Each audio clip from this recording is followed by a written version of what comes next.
Hi guys! So today's video is about my social anxiety and my anxiety in general. I've written a post on my blog which is quite in-depth, but apart from that I don't really address the issue.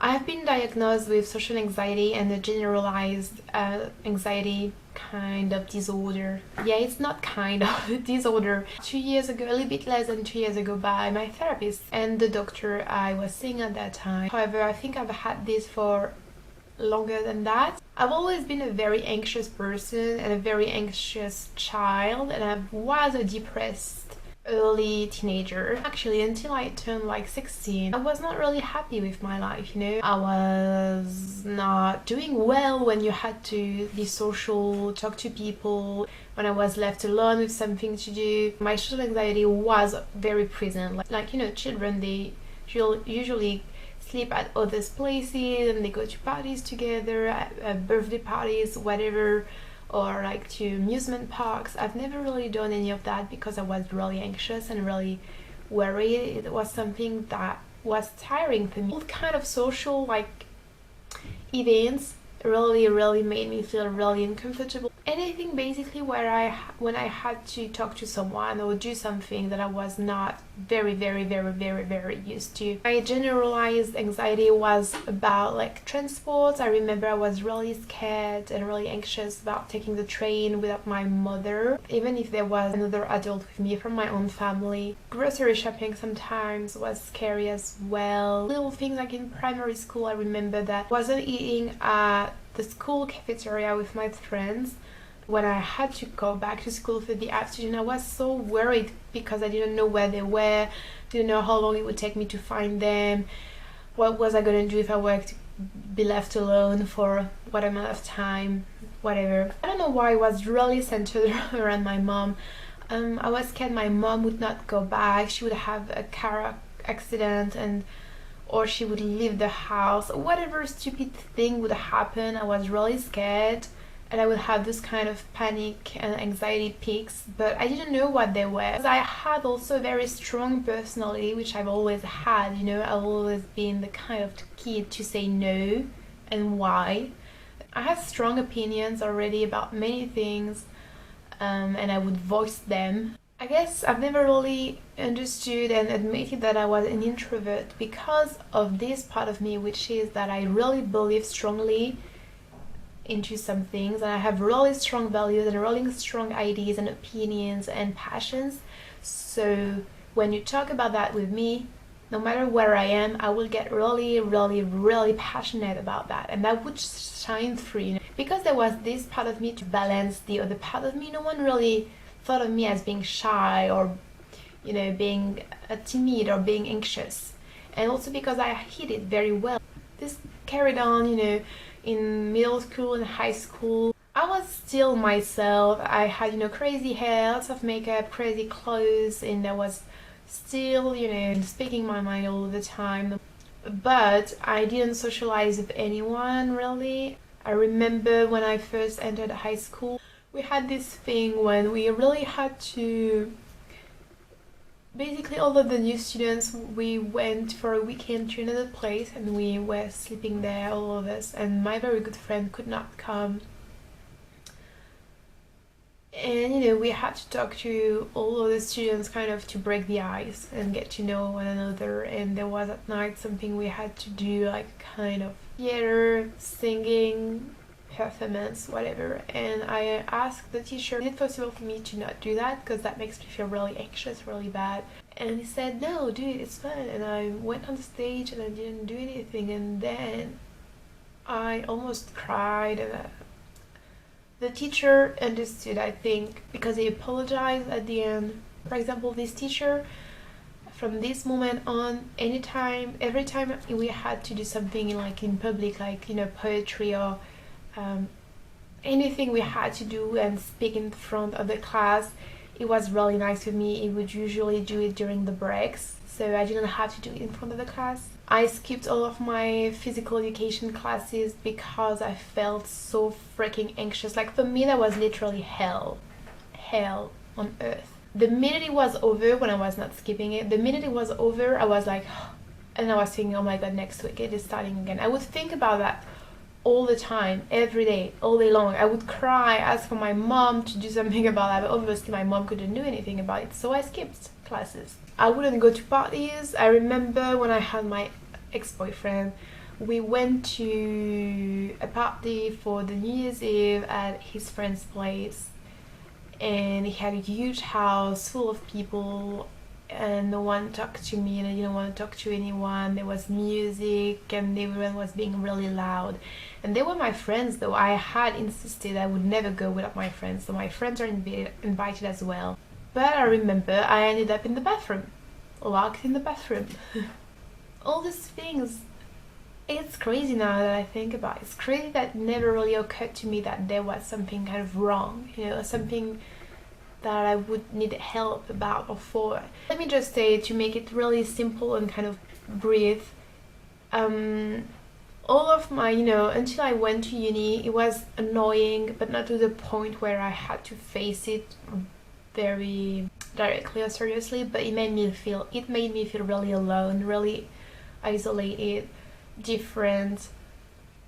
There are many things I didn't do with my friends, and lots of nights I spent alone and sad because of my anxiety. But when I went to uni, it really became worse because I don't know, things that happened in my family previously, and I went to uni. I moved from the south of France to Paris, and uni was big, lots of people, lots of students, lots of teachers that didn't know us, we didn't know them. It was really, really, really, really scary. So I dropped out of uni a month after it started. I got into depression, and I started sleeping during the day, living during the night, pretending everything was fine, but nothing was fine. I gained weight. Basically, I was pushing myself very hard because I was doing things that really made me feel so anxious, like traveling alone. I was a model at that time, so I was shooting a lot with people I didn't know. I was going to unknown places at night. I was meeting people all the time. I was acknowledging how empty I was, and I was really not looking at my depression. And that was a very bad time of my life. That lasted for a year or so, and then I went back to uni, but this time my anxiety had grown really, really big, and I couldn't really attend classes anymore, and that's when I started having panic attacks, which I had never had before. I felt hot and cold and hot and cold. I felt like I couldn't breathe anymore. I felt like I was going to faint and hear what was happening properly. I didn't see very well at that time. I felt like everything was coming to me through a screen or something. I felt like I was not really here, well, not really there. I felt like everyone was looking at me and everyone knew exactly what was going through my head, when obviously not. I was sweating like crazy. So many times I went to uni, I waited in front of the classroom and then realized, no, that's not possible, you cannot do that. And when I did force myself to go into the classroom, I felt trapped. Like I felt like I could not escape from the classroom. I've always been someone that loved school. I was a really, really good student. I was the best student most of the time. And my grades started really becoming really bad. I skipped all of the classes. I couldn't go to school. I was terrified of school.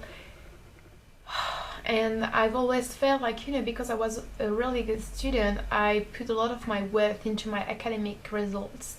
And seeing that I was failing really destroyed me at that time. Things were getting really, really bad. Couldn't go out alone.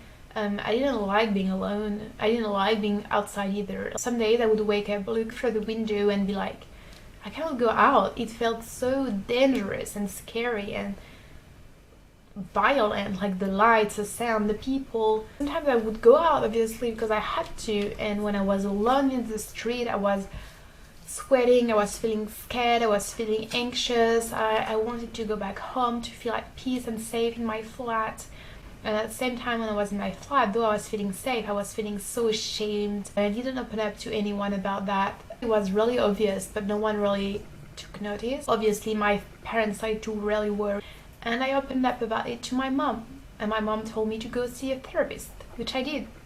After, a long time debating with myself whether or not I wanted to go, that was honestly the best decision I made, and I cannot really stress that enough, how important it is to seek for help. I was feeling like, no, that's not me, I'm not like that, I don't have any issue, I'm strong. I even myself had, I think, prejudices, was like, social anxiety, psh, what's that? People throw that word out there so easily, like, I'm so anxious, I have panic attacks, blah blah blah. You don't. People who have anxiety, who really have anxiety, know what I'm talking about. It's not about who has it the hardest, but there's a difference between being anxious at times, or sometimes having little mini crises when you're really panicked, like when you've lost something, or when you're in the train, it's packed, and having panic attacks and having social anxiety or anxiety disorder. It's really different. It is something now that I can deal with much more. I don't have panic attacks anymore. I still have these peaks of anxiety sometimes at night. Even though I had a really good day, my body automatically kind of puts itself into a state of stress and anxiety. Now I go to school and I enjoy it so much, and that's honestly so great, because I love school and I really have hopes and goals for the future. You have anxiety and it's preventing you from doing something you really love. When you are able to do it again, it's bliss. Do whatever it takes, to get out of this spiral, out of this vicious circle, because it gets better. It got better for me. It's going to get better for you if you seek help. I was lucky enough that my therapist was the good one, the first one I tried, and she really helped me, and she didn't put me on any medication, though the doctor told me I don't want to take any medication. My anxiety is still there, but it's nowhere near to what it used to be. It's very manageable now. There are still things obviously I cannot do, but I'm not focusing too much on that. I'm thinking one step at a time. It's still very hard to explain to people why sometimes I cannot do this or that, or why I cannot go there, or why I react that way. People don't understand, and I don't feel like I want to explain to them, because I don't want them to judge me, to put me into a box. When you have a wound or something, people can see it, but when it's in your brain, most of the time it's not visible. It's very tricky to make it understandable for other people. I'm gonna stop because it's very long already. If you have more questions or precise questions, feel free to let me know, and I hope this was helpful for some of you, because that's really why I did that. So thank you for watching, guys, and I will see you soon. Bye.